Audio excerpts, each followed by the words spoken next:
Hello, welcome to our next project, Observing Flowers.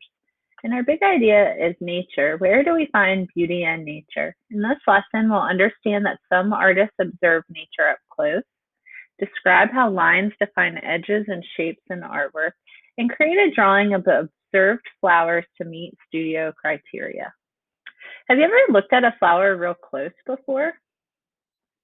Well, you might have noticed that it might have lots of little details inside of them. Artists find these details very interesting. When you looked, what did you notice about it that you might have missed when you viewed it from a distance? Some artists paint close-up views of flowers. They study a flower very carefully, noticing its lines, shapes, and colors. Sometimes we draw flowers from memory. We remember how they look, and then we draw what we remember. Today, we will draw flowers carefully from observation. That's where we look at them in very close detail and they are in person. Here is image A by Edouard Manet. It's two roses on a tablecloth. What type of lines do you see? I see thick, straight, curved, and wavy lines.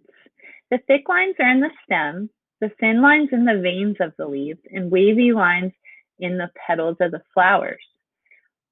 Just think, where do these lines form shapes? They form the shapes of the leaves, the blossoms, and in between. Let's look at image B by Piet Mondrian. Where do you see the most curved lines?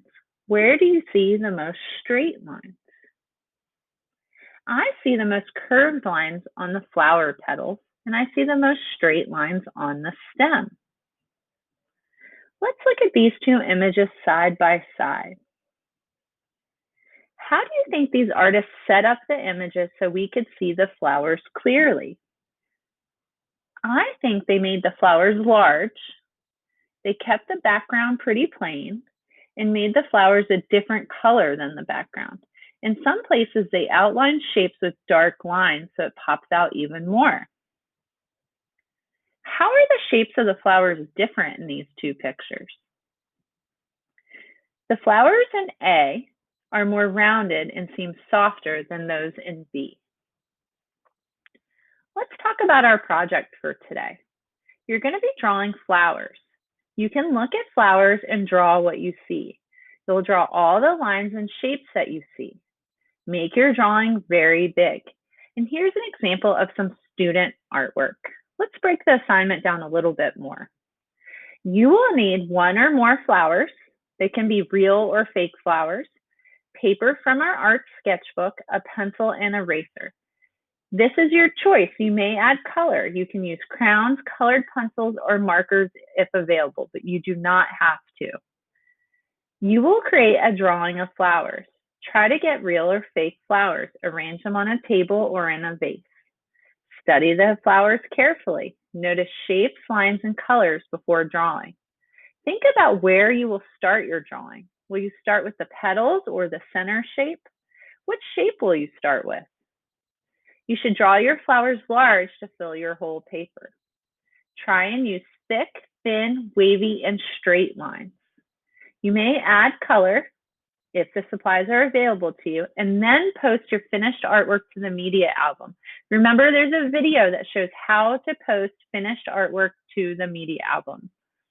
Check it out if you don't remember. Here's your criteria or the things I'll be grading you on.